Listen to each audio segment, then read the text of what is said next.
Hi everyone, welcome back to the channel and welcome to Chicago Midway Airport.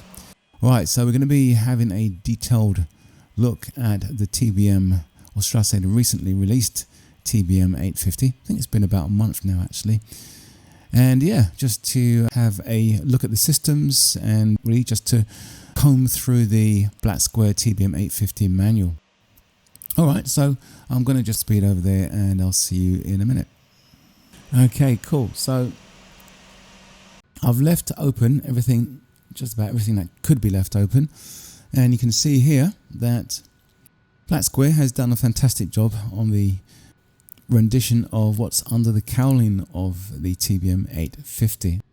Okay, so a nice little treat to actually see the engine works there, live and direct. Okay, and just next to it, we've got the luggage compartment just there. That's cool, with a couple of emergency tools. All right, and I thought maybe we could just actually go around and have a look at the right hand engine, or the right hand side of the engine, shall I say. Okay, look at that, really nice. Yeah, that's really cool. Okay, so now we're just going to go around here, or around the wing, should I say. Now this livery, actually I love this livery. I've been using it quite a lot for my flights, and you can actually download it from flightsim.to. I'll leave a link in the description below. Alright, so yeah, that's it. And this is the side door, rear door, and you got a little step there. Alright, so let's head on inside. Alright, cool. So this little catch here doesn't look like a catch, it just looks like a little label there. But as it says, that's the baggage door. Okay, and that'll close that up. Alright, so to close the cabin door, we'll click on the step ladder and press this button, and that comes closing down. Okay, cool. And if you have a look there, as soon as it's locked, it automatically gives you this green indication there.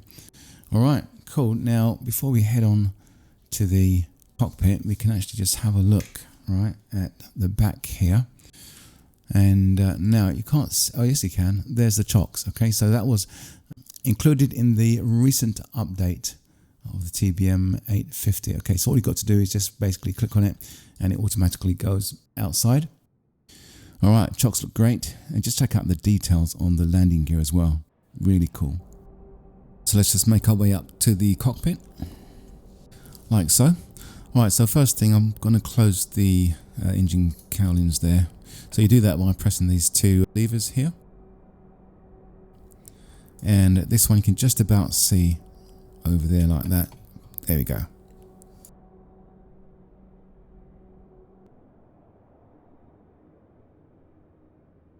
So what we're going to do first of all is go to the overhead panel and have a look at the oxygen supply, like so. Okay, what you can see here, we have a system oxygen pressure gauge. So if I have a look carefully, it's actually registering 1700. So normally it should be about 1800 to 2000 psi. And one of the unique things about Black Square TBM 850 is that when you have a full supply of passengers on board, okay, and if they do carry some weight, when they start breathing in this oxygen, it actually starts depleting. So I haven't seen that myself, but that's what the manual states. So yeah, this thing will go down eventually, and especially if the passenger emergency mask or oxygen supply is on, and yeah, then it will go down even faster. Now we do have the oxygen supply switch here, so as part of your pre-flight checks you would actually switch that on.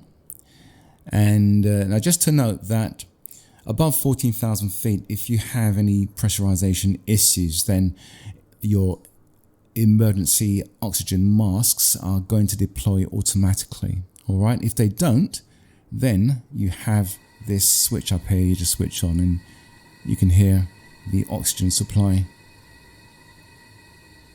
deployed. Okay, now if we actually switch this red button. If we press on it, you can hear the simulated breathing there. Sounds like Darth Vader's in the cockpit. Alright, so we turn that on. And you also have one on the other side as well. If you switch that one, you're going to hear two things. So, okay, we'll turn that off. Cool. Alright, so yeah, that's oxygen supply. Now this can be refilled, so we're going to have a look at that on the failures page. Alright, cool. Now, looking at the overhead panel. Alright, so let me just get that view just there. Cool. Right, so we've got what's commonly called a crash bar. Okay, but this is more than a crash bar, you know. It's actually a switch, and the switch actually connects several circuits directly from the battery. Okay, so things like what they call hot avionics, the chronometer, interior lights, and a couple of other things as well. So direct connection to the battery. All right, so I'll show you. So if I turn this on, all right, so you can see the light is off, and if I just push the crash bar up, you can see the light comes on, proving that it's a switch. Okay, cool. Right, so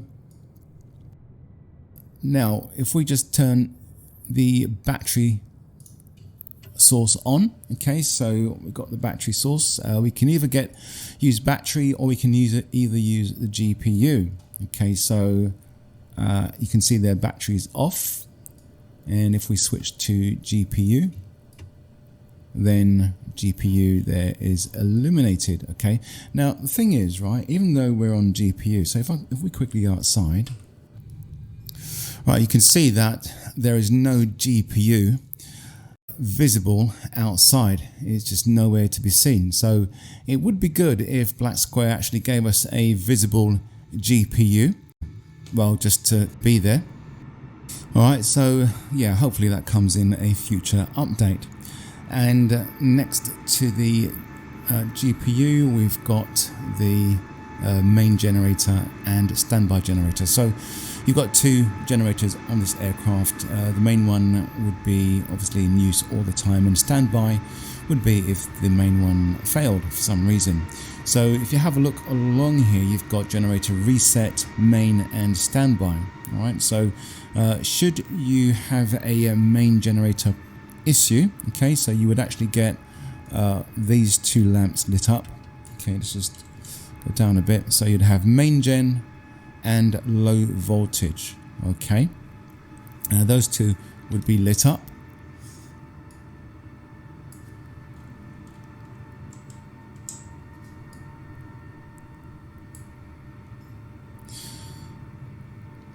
So what you do, one of the first things is reduce the load on the aircraft. So you would operate the air conditioning, turn that off, and then you try and reset. So this is what you'd use, generator reset, okay, and see if it comes back online. Okay, if it doesn't, there is an abnormal checklist for a main generator failure. Okay, so reducing the power load is just one of the things you do. All right, but if not, then you'll have to go to the standby generator. Okay, that also, as you see here has a generator reset button. All right, now one thing to bear in mind is that the starter motor will not work in the standby generator mode. Okay, so for example, if you switch it on like this, then it doesn't work. Okay, so you'd have to be in switched into main gen. Okay, all right, so right, just going along the left hand side, we've got landing lights, left and right landing lights. We've got taxi as well, we've got nav, strobe, and also pulse. Right, so this is going to pulsate the left and right landing lights between each other, and you'd normally use this on your descent. Alright, cool. And also just above you have a lights test as well. Okay, now right next to it you have your gyro RMI, your radio magnetic indicator, switch ADI 2 and HSI 2. Okay, so yeah, we'll have a look at that in a minute. And as I mentioned, you've got your starter here and your ignition, auto and on, okay, which you'd use. Normally it would be in auto, but if you are flying in heavy icing conditions or stormy conditions or things like that, then you'd actually want to put that on continuously so that engine is continuously fired. Okay, so we'll put that back to auto. Can you hear that sound? Click, click, click, click, click. It's continuously providing a source of spark to the engine. There you go. First time I heard that actually. And over here you've got your DC volts. So for startup, got to be about 24 volts, and you've got your amps there to check your battery charge. Okay. All right. So that is that for up there. And now just looking at our cockpit main, we're going to be looking to this section here. All right, so master warning caution red and master warning caution amber. Just about anything you press on this aircraft actually triggers a master warning caution, so you're going to be flicking these off all the time. All right, so up here you've got cabin temp, high and low, and what you can do if it's high or if it's low, you can adjust it by going to the ECS panel, which is the Environmental Control System panel, and you can adjust the heat and temperature from this. You can also use this to defog the main screen. Okay. Now, on the recent update of Black Square's TBM 50, they actually improved on the icing conditions. Okay, I haven't actually experienced it myself, but that's one of the improvements made, as well as mentioned, giving us the chocks and a couple of other things I can't quite remember at the moment. So next down is the gyro suction indicator. All right, so on the aircraft you have an engine driven vacuum pump. All right, so this just provides an indication of how that's working. Now at sea level you will actually get the needle to be roughly about at this 5 point here, but as you climb and the aircraft enters into less dense air, then that needle is going to go down a bit. I say down, it's going to go up towards this red bar here, somewhere within the green, but it's still okay as long as it stays in the green. All right, and just over here you have a vacuum low illuminated indicator here, so yeah, that needs to be off under normal operations. All right, now next to it you have the airspeed indicator, and you can see you have shadings here on the left. Okay, so we've got this is called a dirty stall area from 80 knots down to 65. Okay, so we don't want to be in this area.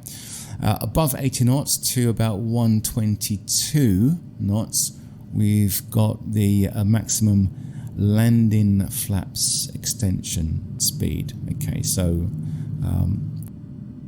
on the flap section we've got 3 positions: up, takeoff and landing. All right, good. I tell you what, let's just close this door because there's going to be a lot of aircrafts. Oops, sorry, I got to put the step up first.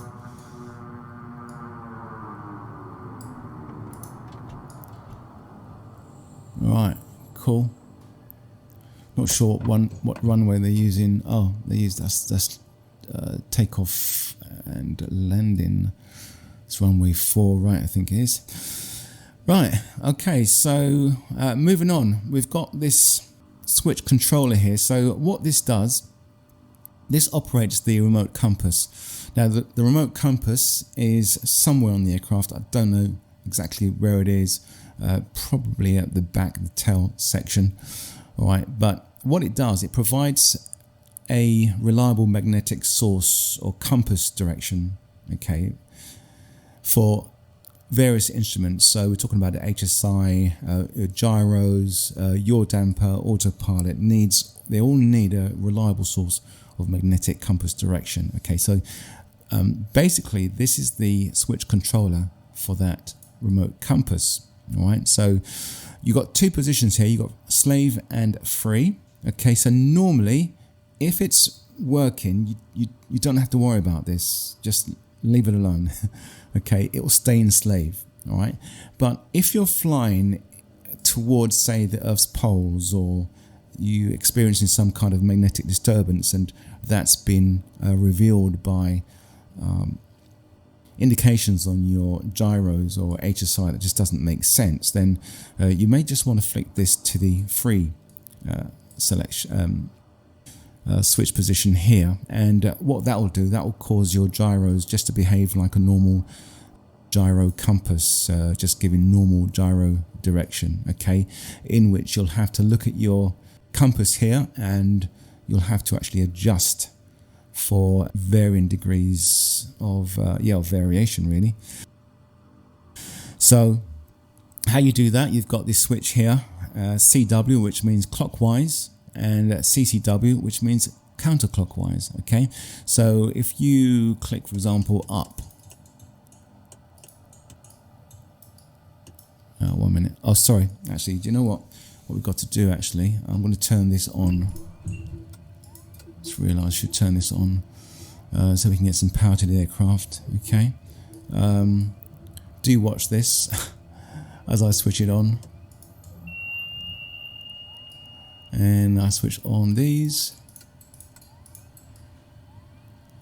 Okay, look at this.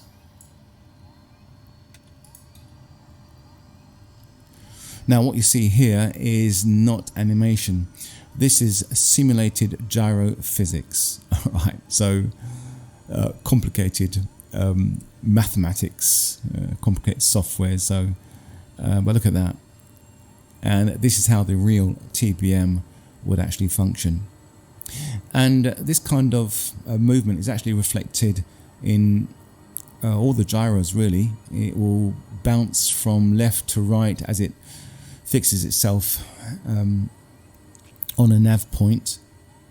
Okay, so yeah, reflecting the real world. Okay, so what I was saying with this, if you click it up, you can see you can actually adjust for correction, down, or adjust like that. Okay, and you've got the white bar here, which normally sits between the positive and the negative. Okay, but as you do flick it, it will either go to the positive or negative. Okay, so we'll put that back in slave. Cool. And yeah, so you've seen the HSI, and just looking across, we've got standard GA instrumentation here. We've got the VOR2 and also the VOR1 and ADF instruments here. Okay, so VOR2, it operates from your GPS2, which is the GNS 530. Okay, so now let me tune a frequency. If I can remember, there's if I push that push button, get it down, and then we'll switch that and we'll turn that to 11150, 11150, and make it the active. And actually we need to switch this to CDI, and there we go. Okay, that's now registering the frequency, and it's just a typical ILS. Actually, it's not a VOR. Okay, but it just causes this to work, so I can show you. Alright, so yeah, that's that, and you can see here it's changed to GPS, GPS. Okay, so and note the flags there as well. Okay, and just looking down, we've got VOR1. Okay, so that would operate from your GPS1 unit here, which is GTN 750. Okay, and now I'm going to tune in frequency 10825. Now, I've tried this before, but it doesn't seem to budge this needle for some reason. Sorry. Let's transfer it directly up to the active, and no, it's not working. All right, well, we'll leave it, but that's what it's supposed to do, and I suppose it will work at other airports.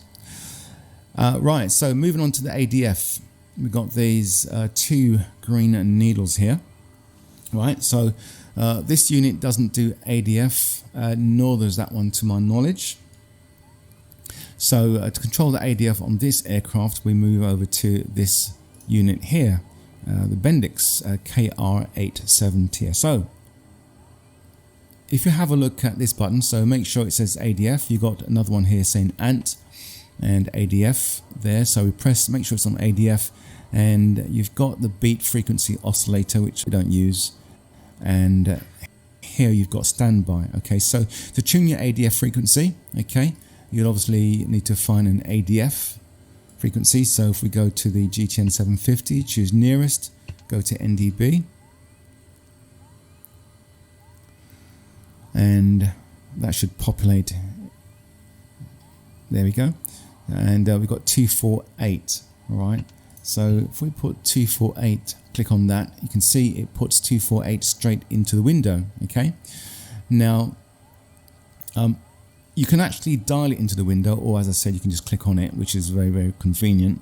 Okay, so if you turn this rotary dial, that turns the leftmost digit. If you turn the inner one, that turns the rightmost digit. And if you click on this to pull it out, then that will turn the middle digit. Okay, right, cool. And then all you have to do is flick it over, and I shall show you. So I'll get I'll zoom out a bit on this one, like so, and just change it from standby to active. And there we are, it's picked it up. Okay, notice how it's bouncing a bit. Yeah, that's the simulated physics there. That's really cool. All right, so yeah, so that's that.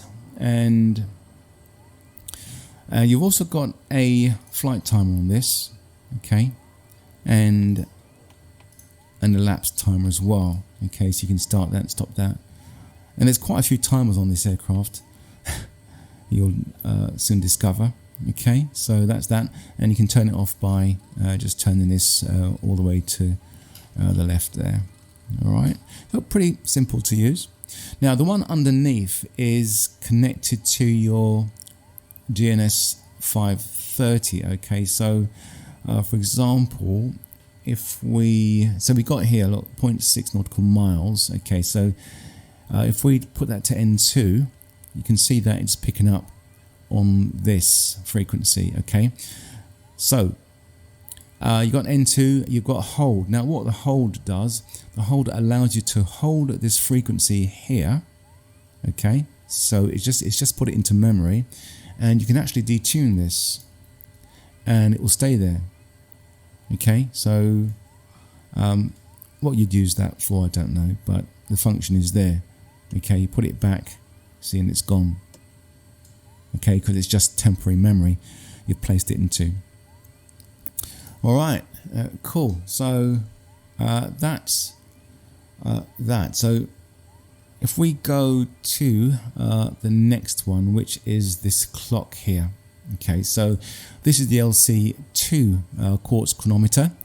All right, so this is one of the instruments that's fed directly from the battery via the crash bar. Okay, so now we're in clock mode at the moment, and the other mode is timer mode. So if you have a look carefully, you can actually see, I can't zoom in anymore, a little dot. Okay, it doesn't mean 4.3, it's just a dot indicating that the mode you're in is a clock mode.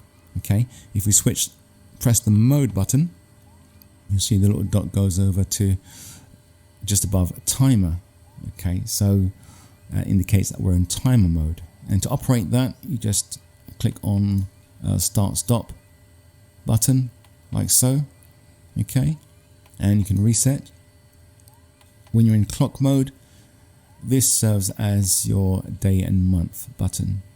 Okay, and it just flicks back. Okay, so that's pretty much the quartz chronometer there. All right, now just underneath we have an outside air temperature thermometer there. So now I actually read the temperature in Celsius. I don't understand Fahrenheit, doesn't mean anything to me. But 14 degrees Celsius means a lot more. Okay, now if you have a look at this, so this is your outside air temperature, and just over here, we've just seen it, we've got another temperature window, which is for your cabin temperature.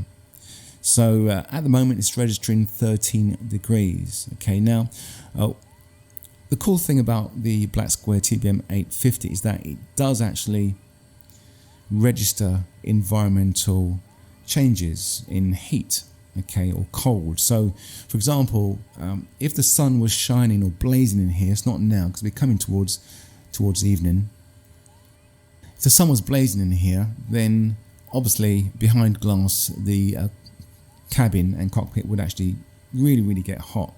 Okay, but then if you opened up the doors and also the back door there, it would start to equalize, and this temperature would actually register that. So say for example it was 36 degrees inside here, very hot, it would actually start going down as the cooler air from outside actually would flow through the cockpit and cabin, and you'll see that start to drop. Okay, so that's a really nice feature.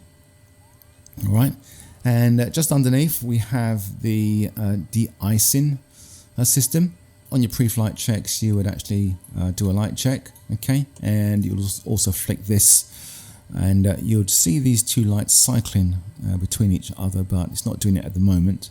All right, and you've got prop de-ice, left windshield and right windshield de-ice. Okay, and the other ones actually have their own advisory panel indicators. Okay, so you've got pitot 1, pitot 2 and stall heater. Okay, so pitot 1 is its own switch and it has its own indicator there. The pitot 2 and stall heater is combined on one switch but have separate indicators right here. Okay, right, and the next one is the inert SEP. Okay, now this would be engaged on your startup. Okay, so that would go on. Okay, so if we switch that on now and just pop outside for a minute, we can see the mechanical part of the inert separator moving into position. Looks pretty cool, doesn't it?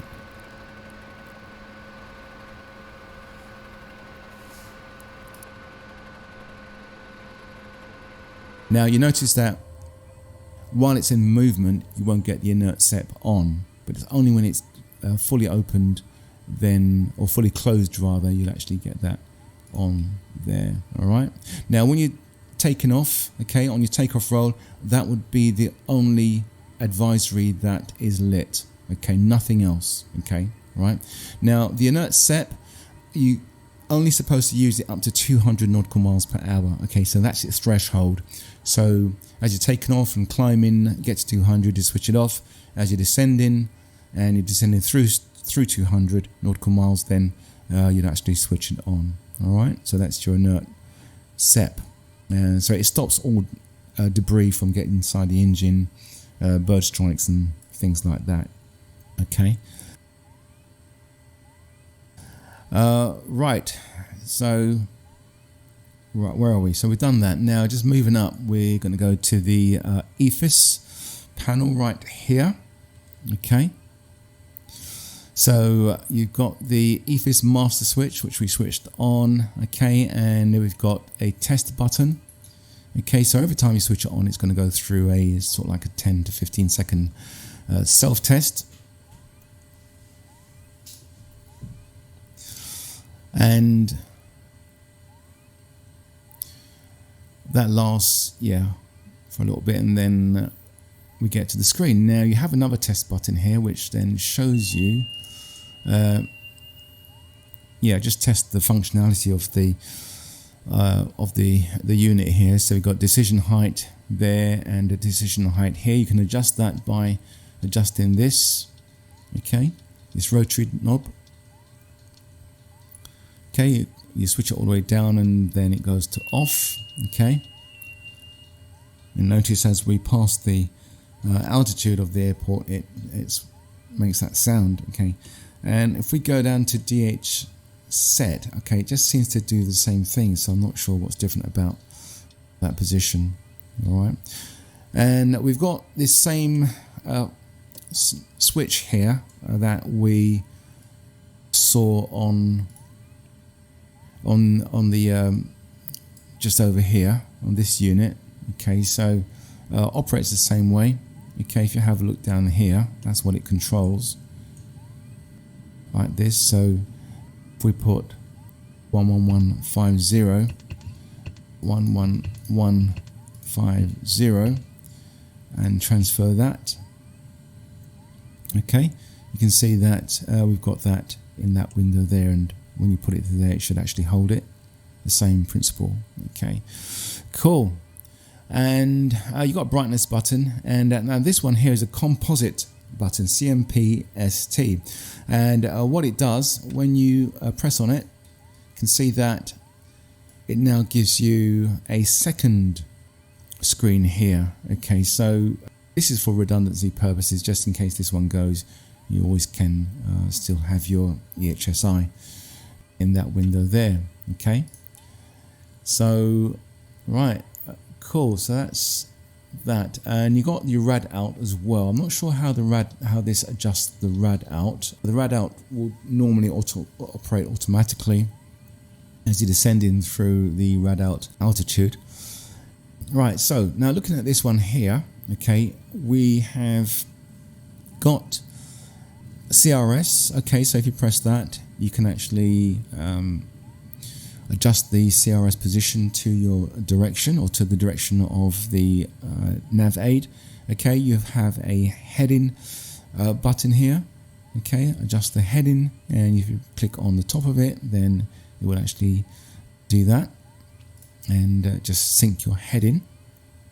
Okay, and this is where you're going to have a look at where you're going to use your ILS approach and glide slope information. So if I change this, if I find the frequency for the nearest runway, so if we go home, and if I go to charts, okay, and I select KMDW, okay, click enter, and we go to approaches, select, let's go to 13 and full screen. Let's zoom in a bit, 1099, so let's put that into this one, 1099, and transfer it directly to this one. If you just press enter, it will go to standby. If you want to transfer it directly, just press transfer. Right, and there you go. You can see that we've got the glide slope ILS information. So glide slope is here, and we've got the moving runway, which your localizer is going to come into play when you're centered. All right, and also on this one as well. Okay, and you've got the course needle as we said. Okay, so that's on loc 1 at the moment. Now if you press nav, you can switch that to VOR 2. You can also switch it to either VOR 1, loc 1, or VOR 2 on using this button here. Okay, and you can cycle through to GPS and also RNAV as well. Okay, so yeah, that's cool. Okay, and you have a self-test button right here. Right, now these buttons here are inoperative at the moment. Okay, and what these are for future modification. So you can actually overlay a map on this. So this basically is a symbol generator, or it's capable of being a symbol generator, and in future upgrades, I suppose maybe Black Square might actually upgrade it to being a symbol generator, having a map overlay just on this screen here, which would be quite cool. All right, so these buttons here, you've got VOR2 indications, pretty much the same as that. Okay, so that's VOR2 actually. Right, and ADF, that one there, that Cyan one. Okay, cool.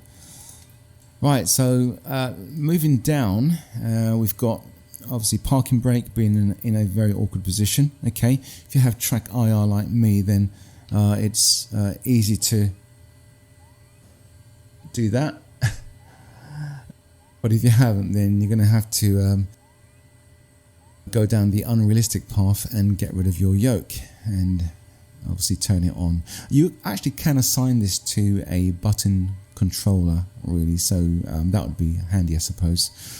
Right, now this switch here, micro norm mask, Black Square, in the manual don't say anything about this switch, or this switch. Okay, all three switches they say nothing about. Okay, so yeah, I don't know what this one's about. Okay, how it works. It's got mask here, so I'm not sure if it's anything to do with the emergency masks or what. Okay, but it's guarded, so it seems to be an important switch, even though it's not colored in red.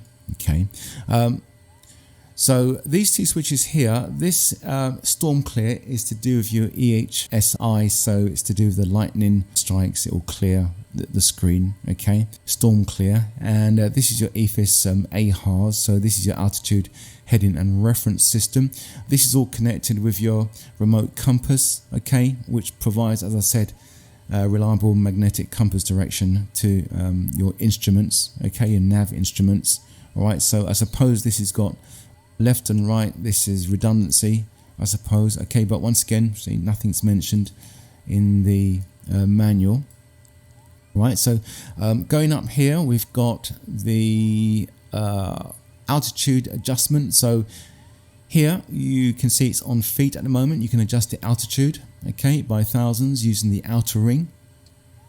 Okay, and if you click on that, then it goes straight to VS and it puts the out in this unit known as the autopilot mode controller. So now if you click on the, or pull, it says for VS, so we'll pull that and it goes to feet per minute. So that's where you adjust your VS. Okay, so you can either do it up here on this panel, okay, or you can actually just use the rotary dial to adjust your VS. Okay, now notice that this arrow is pointing down, so we would be descending.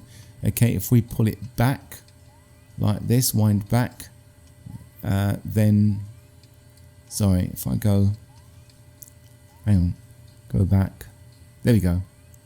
Okay, so now we would be ascending. You can see the arrow there is pointing up. Okay, and it says arm. Okay, right.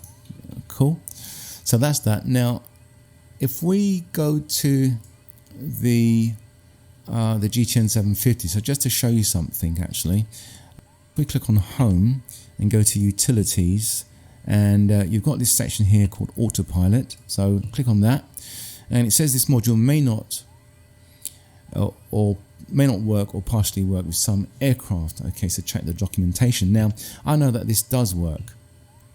Okay. And pretty much it's just a reflection of what you've got up here and here as well. All right, so for example, if you click on this, you see it operates in tandem, the autopilot up there, down here as well, see? And if you click on that, it will do the same thing in reverse. Okay, so that's that. Flight director as well. Okay, now I'll operate the flight director. Okay, so pretty much it's all tied in with this, and the only difference here is that you've got a wing leveler. Okay, so that will just, if you're climbing and you're climbing through a certain altitude, you press this, then it will keep you at that altitude in which you've pressed it. Okay, and you have a go around, so that's one of the things that this hasn't got. And we've got heading. Okay, nav up there, you can see approach and rev and alt here, and VS as well. Okay, so you can actually adjust your VS feet per minute via this button here. Okay, so you've got 3, 1, 2 and 3. Okay, and it goes back to feet. So if we go back here, you can see 5,000 feet is set, and that adjusts it there as well. Okay, you can do it via here, just click on you can do it digitally actually. Just input it digitally like that. Okay, press enter and it changes to 10,000 there. Okay, that's good. So another way to put your heading in, you can actually do it digitally as well here. So heading, you could select anything else and put that in, and your heading over there would reflect that. Okay, and you got your course needle here. Okay, like so.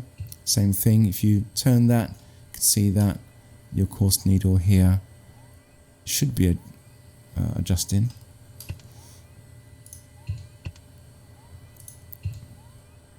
Whoops.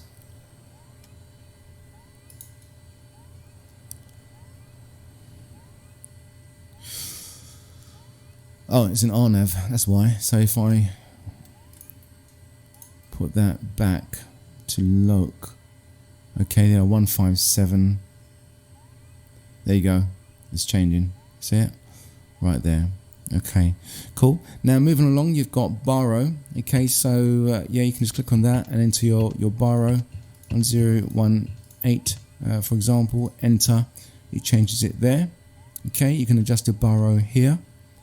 Okay, which reflects there. Okay, when you're passing through transition altitude, you can just press standard, and then it will give you a standard right there, 1013, which is reflected here as well.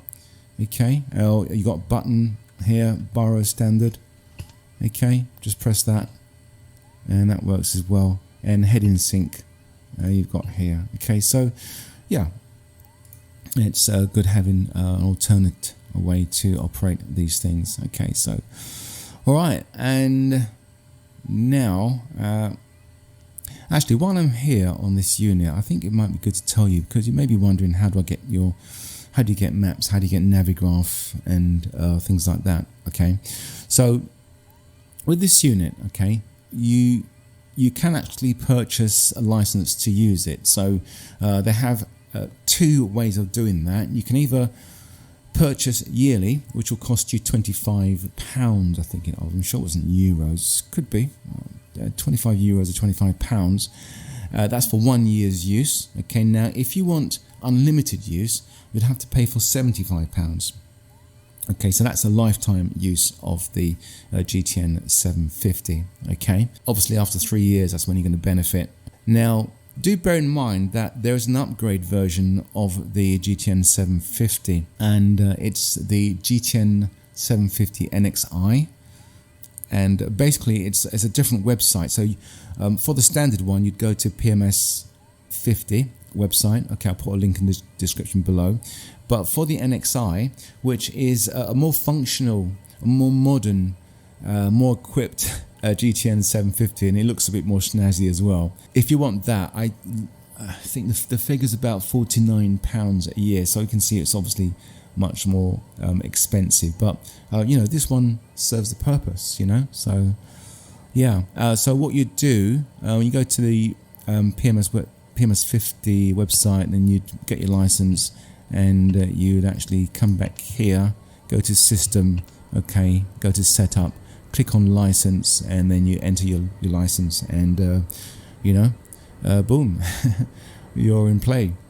So, and you'd get your chart. So you'd go to SimBrief, and you enter your pilot ID, okay, and that will all come through for you. Okay, now something else that is free is your weather. Okay, so if you go to this website here, okay, so you got this HTTPS avwx.rest,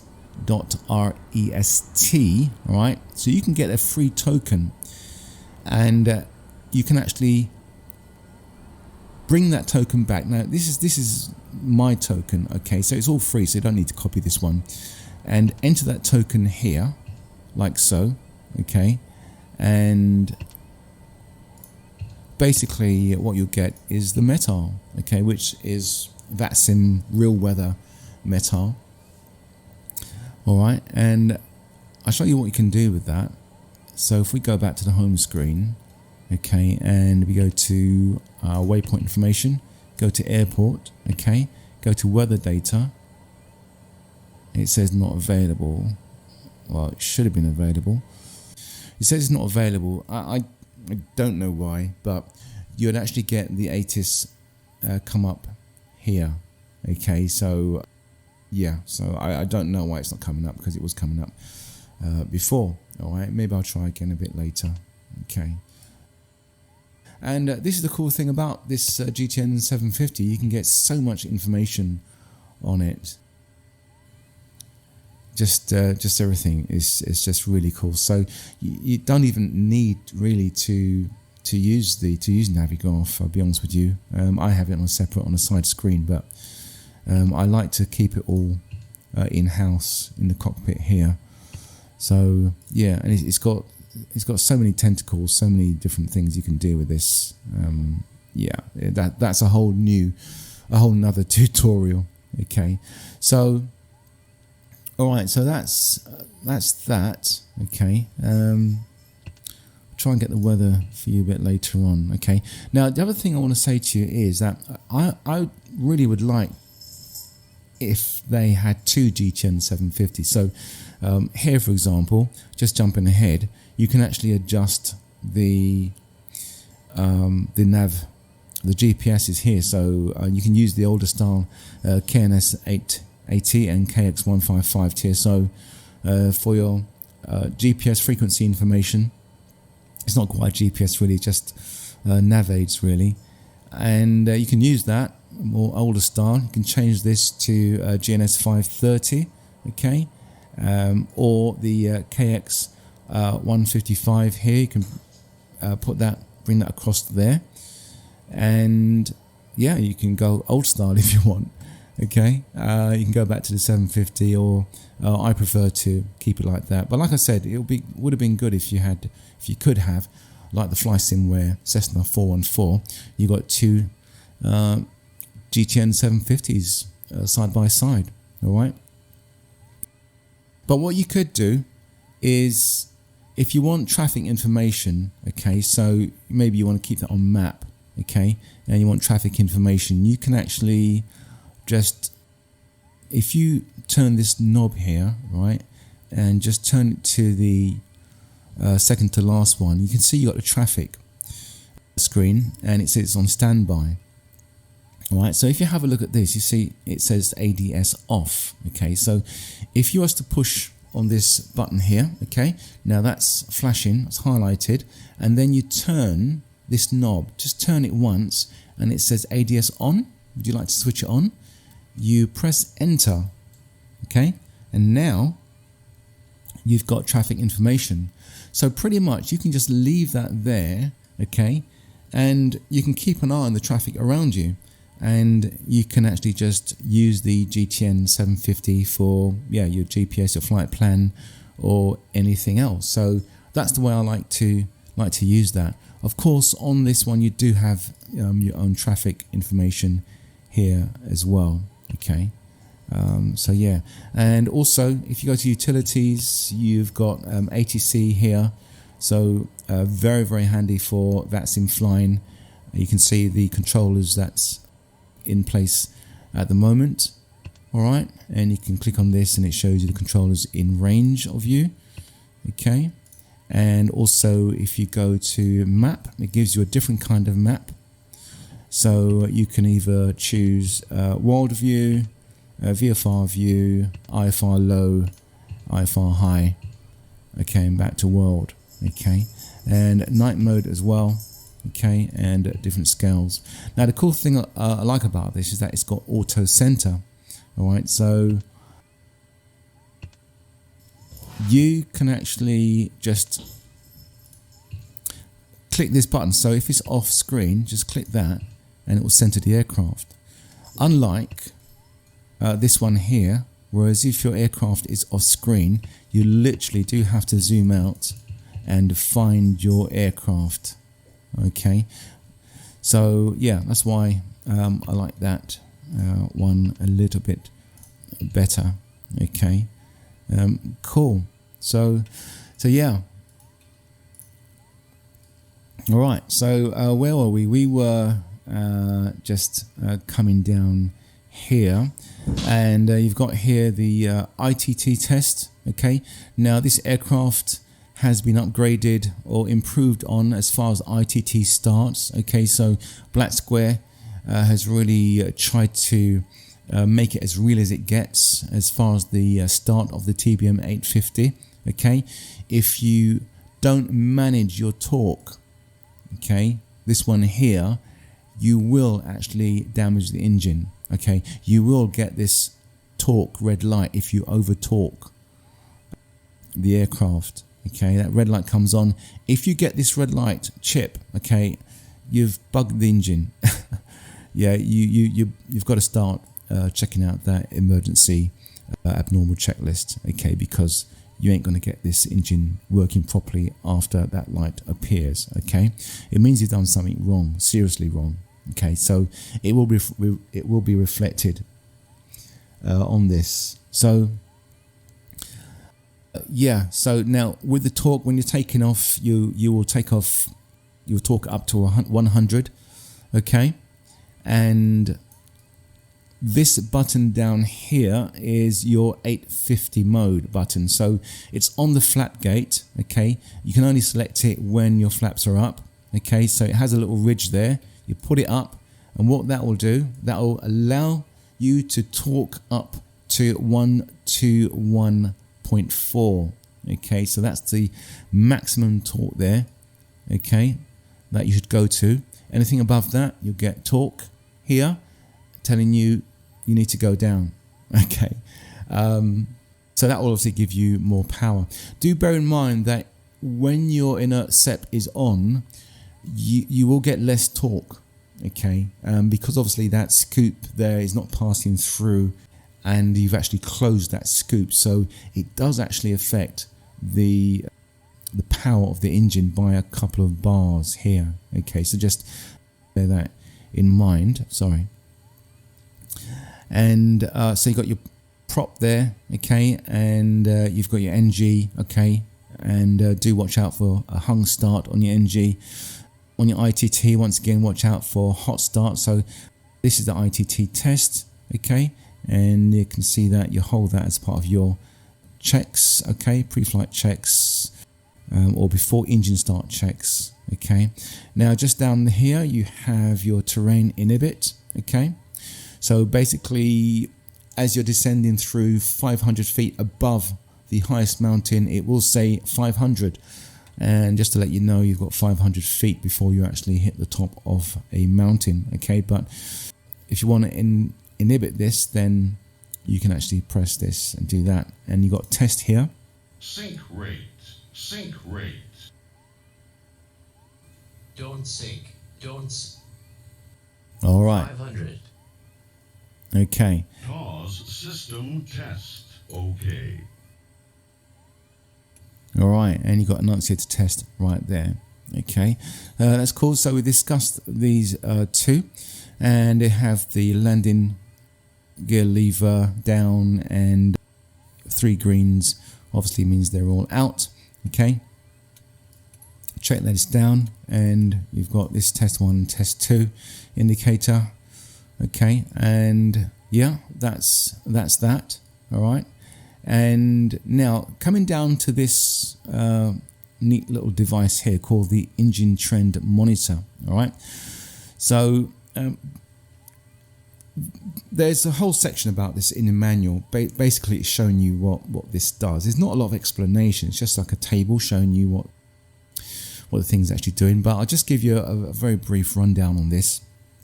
Okay, so if you have a look at this button here, you can see this dial, you can see that there's 4 positions. Okay, so these are files. Okay, so it's file, ETM file, nav page file, fuel file, and air data file. Okay, now each file has pages.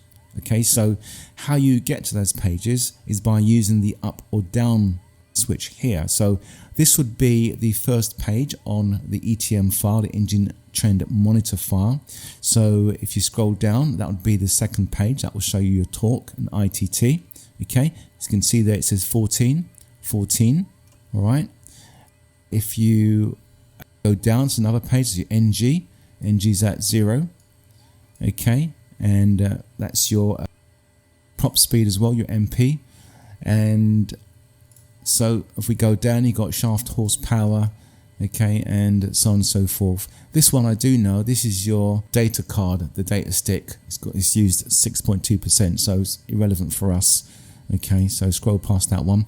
Now this one here, it says log of totals. Now you need to go to the sub pages on this one. So to do that, you'd press the increment and decrease. Sorry, not increment, increase and decreased switch here. So that will actually allow you to see the two sub pages on this page here. So got that one there, that's the first one, and that's the second one there. Okay, basically engine starts, okay, and how many engine starts and how long, and so on and so forth. Okay, all right, and you click it again, it goes back up to the log of totals page, and then you can continue scrolling down, low voltage, high voltage, okay, and inspection date. I think that's the bottom page on that one, and it goes to the top again.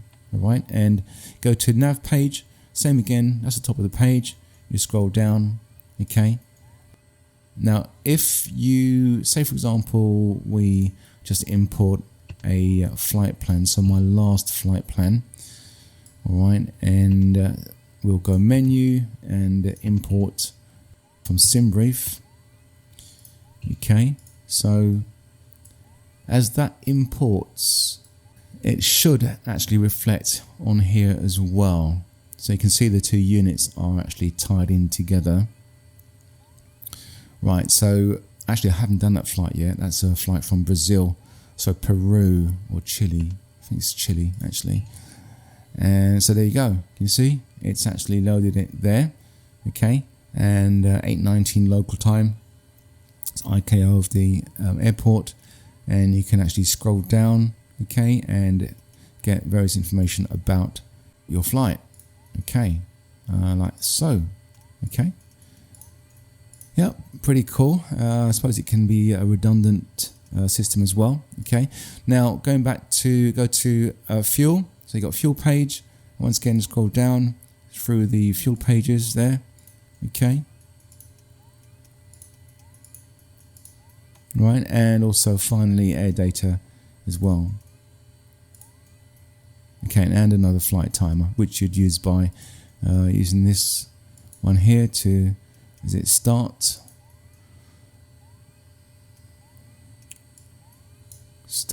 and stop.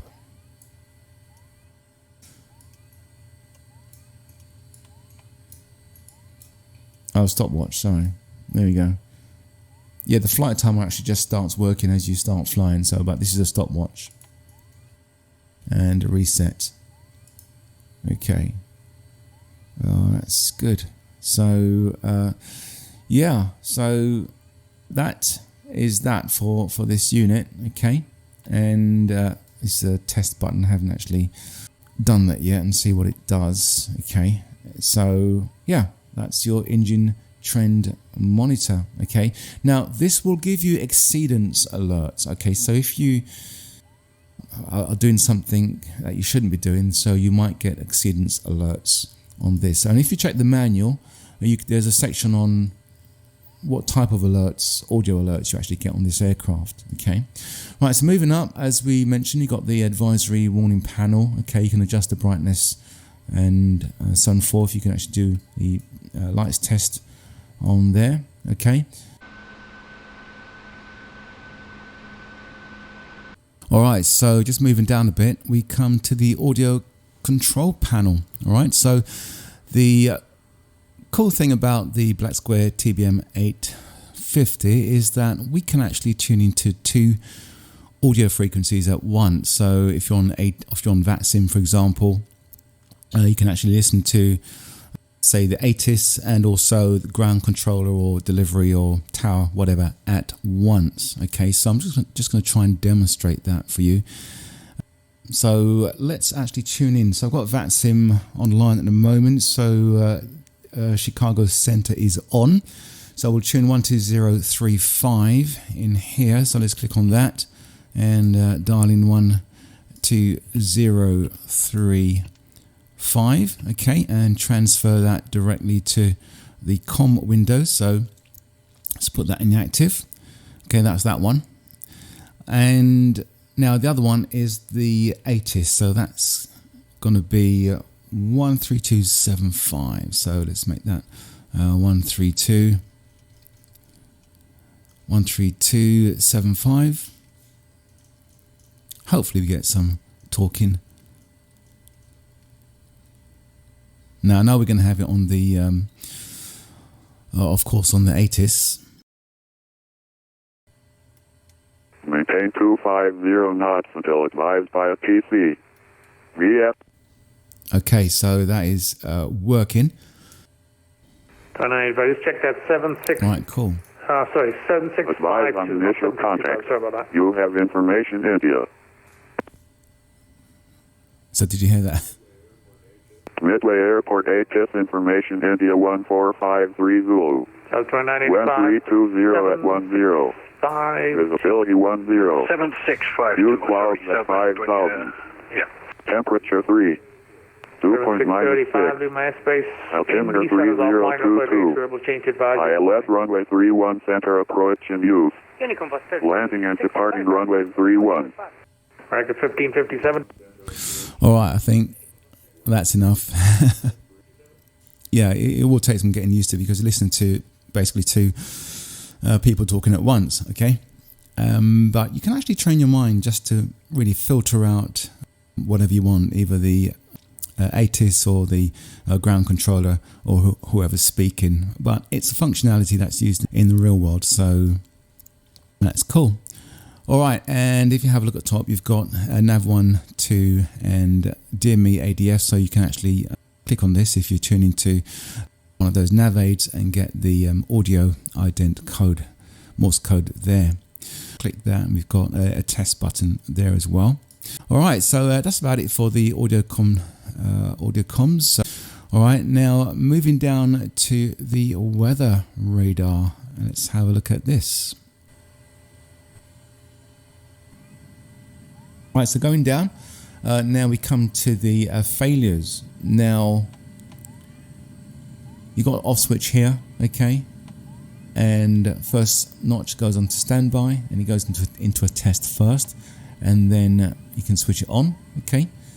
And now the failure section of this unit, okay, is found on the first, the last, or whatever, however you want to see it, the first two or the last two sections here, so nav and log. All right, so the first one here, nav, you've got a systems page, okay, which tells you about the engine condition. So at the moment it's 100%. Now if you were to cause slight damage by over torquing, okay, that would then go down to say 75% or even 50% or even lower, depending on the extent of the damage, okay. So one thing to remember, that if you cause damage yourself, okay, that isn't a failure. It's not a system failure like what we're going to look at in a minute, okay. It's different. So you won't be able to reset. If for example you see the chip here illuminated, so you've caused extensive engine damage, okay, you're not going to be able to reset that. You won't actually see it in the active failures. This will be blank because it's not part of the active failures. Yeah, so we can look at that now. Actually, there's 100 failures on this, so you've got detailed settings. You can see all the failures that you can actually trigger here. And if you use these buttons here, you can actually scroll down to all the different failures. Okay, now if we go back, okay, we can see that we have this section up here, global failure rate. Now if you keep this on, I think by default it's going to be on 1 times real time, okay. So if you keep it on that one, now from what I've read in the manuals, that you're not going to get any failures for about 5,000 hours, okay, of sim flying time. So that's not really, you know, challenging, it's really real. So what they suggest is to put it to 8, okay, between 8 and 32, all right. And you're going to get a fairly decent amount of failures in a reasonable amount of time, okay. So it might be just be good to actually have the checklist, the abnormal checklist, just ready, perhaps, you know, just for you to be able to refer to it quickly if you should have a failure. Now, I say if, and the if comes in is if you have it actually set on random. Okay, so if you go to active failures, detailed settings, you can see here you've got failure settings random. You've got it set to random. So there's nothing else you need to do. All right, you don't need to do anything else. It will choose one of these 100 failures to give you. Okay, so you can just leave that at that. All right, now if you have an active failure, it will show an active failure here, and you can reset the selected one using these. You can actually scroll down and see which one you want to reset. Okay, and you can reset everything to its default. Okay, and now this one here, scheduled, so click on that and it highlights scheduled in cyan. And now if you go to detailed settings, the page changes. Now you have failure settings scheduled.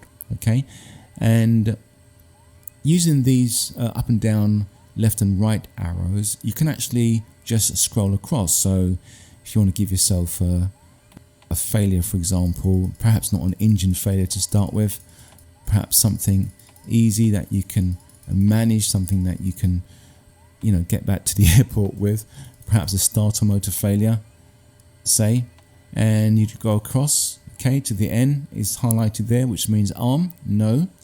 If you just click on one of these, then it changes it to yes, a Y for yes. Okay, and if you go across again using the right key, now it's saying you're going to get it after 10 minutes. Okay, sometime after 10 minutes. All right, now this one here is saying you're going to get it before 30 minutes have elapsed. Okay, so between say 20 minutes, in a period of 20 minutes, you're going to get this failure. Okay, so of course you can adjust this. You can say after 15 minutes or 20 or 25, that's the maximum. All right, and if you go across to before, you can change that, okay, to 35, 40 and beyond. Okay, so yeah, you can change that, and you can set up multiple failures as well.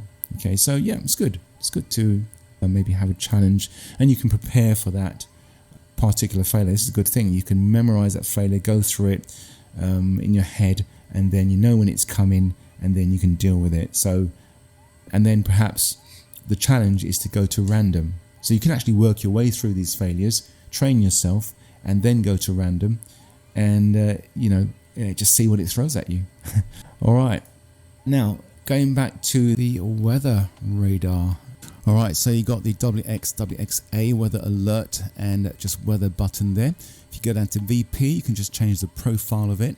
Okay, so you've also got the tilt button there, and you can actually just adjust that according to your phase of flight, and a gain button on the left. So pretty simple, and it works. Right, good. I think that's about it for that one. And here you've got AP Autopilot Trends Master. Make sure that goes in the on position. Okay, if it goes in this position, it's autopilot off. Ground clear. I haven't actually seen this on, so Black Square needs to give us that information. And yeah, you got Radio Master on or off. Your instrument lighting panel here. Okay, lighting's pretty nice actually in the dark. It's very nice. Just like the FlySimware C414, lovely lighting here. Okay, and just looking down here, we've got your fuel cutoff, and it goes to high and low. All right, and also you have your feather. Okay, that can actually go down into full feather. Okay, and this one here, your power lever. Okay, now if you have a look carefully, you can see taxi here, TXI.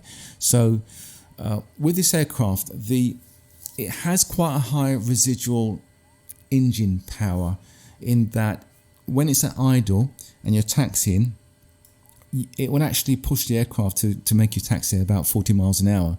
Okay, now most airports are 30 miles an hour maximum. So the aircraft can actually run away with you once you're taxiing. So the purpose of this is, rather than having to keep tapping your brakes and wearing your brakes down, okay, is to put this into its beta range like this, you just got a little bit there. It literally is just that, and that will bring the power of the aircraft down, the NP, and then you'll be able to slow the aircraft down. Okay, so you can taxi within airport limits. Okay, any further than that, then you're going to go into beta, into reverse range. Now, I've read that you should never, when the engine is off, you should never put this into beta. Okay, all right. So yeah, and next to it you have the manual override. So if you do set up a power lever fault, a fuel control fault, so this is like a fuel control if you like, it allows you to adjust the fuel to the engine. If this is not working, then you can actually use the manual override, and this will give you some sort of power over the engine to vary it. Okay, but do use this with caution. Once again, checklists, okay, they have normal checklists, and get the proper steps as to what to do in that situation. Aileron trims here, you do have that control on the yoke. Okay, just over here before I forget, you've got prop overspeed test. Okay, so this will be part of your run up. All right, so you'd actually put it to 19 here on your NP. Okay, your prop, and then you would actually click and hold on this, and it will go from 19 to around about 18. Just checking your propeller governor there. Okay, and on the yoke you've got a set of controls, your rudder adjustment. Okay, so on a TBM 850, rudder adjustment is quite frequent. You'll have to use that button quite a lot. You got the trims as standard, and here you've actually got autopilot. Okay, if you press it once, then the autopilot is off. If you press it again, then it actually switches off the flight director partially here, so you can actually just continue flying. Okay, so that's that. And up here we've got the fuel section. You've got fuel PSI, we've got the auxiliary boost pump there, okay, for starting, and then it goes into auto after the engine is running. Okay, and we've also got the fuel here in gallons. Okay, and for your pre-engine, before engine start, that would be on manual. Afterwards you would have it on auto. Okay, in flight it automatically would shift the fuel tanks from left to right every 10 minutes. Okay, if you're on the ground, it's every 75 minutes if you have it in auto. Right, and if it's in manual, you can actually shift it yourself. It doesn't seem to be working at the moment. Okay, maybe it's because the engine's not started, I don't know. Yeah, okay, and now just working our way down, we have the transponder here, pretty self-explanatory. We've got Alt here and on. Okay, so for VATSIM purposes, they might want you to put it to Alt, so they can see you, or switch it on. Okay, and you got your numbers here. You can actually type in the digits right there, and VFI, it goes straight to 1200. Okay, and ident, yeah, this is what they'd like you to do on VATSIM. Function, you can, once again, you got another flight timer. Okay, and start and stop. All right, so that's a GTX 327. Okay, we've already looked at this, and just going down here for your ECS. So this is your pressurization panel, if you like. Got lights test. Okay, you got your bleed on auto or high. Okay, if you do get a cabin pressure indicator, which is here in red, okay, then do check to see if your bleed is on. Okay, so that might help it. All right, cabin altitude on the outer scale. Okay, on the inner scale is your aircraft altitude. So if you're flying to, say, 31,000 feet, which is the ceiling for this aircraft, then it's going to be at 10,000 feet cabin altitude. Okay, so this alt will be here, and the differential needle, that would be somewhere between here. Okay, now if it goes past 6.2, then that's when you're going to get the cabin pressure. If you need to actually dump cabin pressure in emergency, then you'd actually use this to do that. Okay, on landing, you may need to, you have to obviously, before you open the doors, make sure your cabin altitude is to ground level. Okay, if it's not, then you can use that to actually dump out the air before you open the doors. Okay, yeah, so, and also you got the rate button here, rate of climb, cabin climb. So if you leave it here, that's roughly about 700 feet per minute, okay, as you ascend, and here is roughly 700 feet per minute as you descend. Okay, and that's your cabin rate, like almost like a VSI right there. As we mentioned, cabin temperature right here. Okay, fan flow, auto, or low, and air conditioning, fan only or on. All right, cool. So just over here we've got this one here, emergency ram air pull. So that will bring fresh air into the cockpit. All right, do bear in mind, if you have this, if you haven't checked this, or someone's pulled it and you haven't checked it, then the cabin won't pressurize. Okay, so make sure that is down. This is the alternate static pull. Now this is for your pitot, in case your pitot gets blocked. Okay, so if you lose airspeed, then this is what one of the points on the checklist. Pull that and see if it comes back. All right,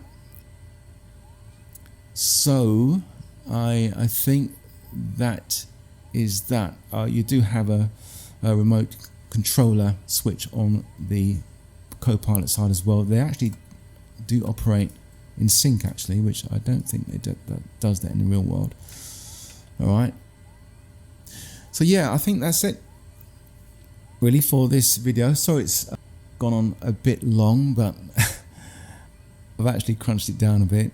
First recording was over 2 hours, but it's yeah, crunched down to about 1 hour 22 minutes. Okay, before I forget, actually, this, so two things I haven't actually mentioned is the fuse bank over here. So right, so here you got the fuses, okay, and you got the emergency bus tie operation. Okay, so yeah, that's for that. Give you basically, it will do a load shed for you, and it will just give you the essential circuits that you need. I think we mentioned it before. Those circuits which operate when you switch on the crash bar up. Okay, and you got all these fuses. Okay, now all of them work. Okay, none of them are fakes. None of them are dummies. They all do work. All right, so yeah, just have a look around these and see which one does what. You can actually pull them out, okay, and disable circuits, so on and so forth. Okay, right, so that's that. And the other one is the emergency gear release. So landing gear emergency access. This shouldn't happen, right? Okay, I'm not sure if Black Square knows about this, okay, but this needs sorting out. Sort this out, Black Square, on your TBM 850, okay, but to do it properly, we click on that, and we move the lid before we pull the handle. Okay, so you have this release catch here. You need to pull that up first, and roughly about 65 times, okay, doing this. Not sure how you're going to do that as a single pilot, but 65 times you will pull this right the way back, and basically that will start dropping the landing gear. Okay, I'm not sure if this can actually be assigned to a button. Actually, I don't know. I doubt it. All right, but yeah, that is that. This can be pulled out and turned off. Okay, so if you can't get the engine started for some reason, then it could be that this is in the off position. Okay. Right, so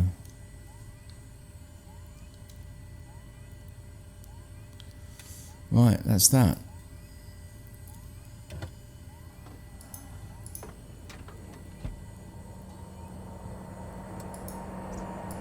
Whew. It's getting a bit stuffy in here, isn't it? Right, so guys, thanks for watching. I hope you found this video useful. Please do give it a like and also subscribe to the channel as well. And we'll see you all again in the next video. Bye for now.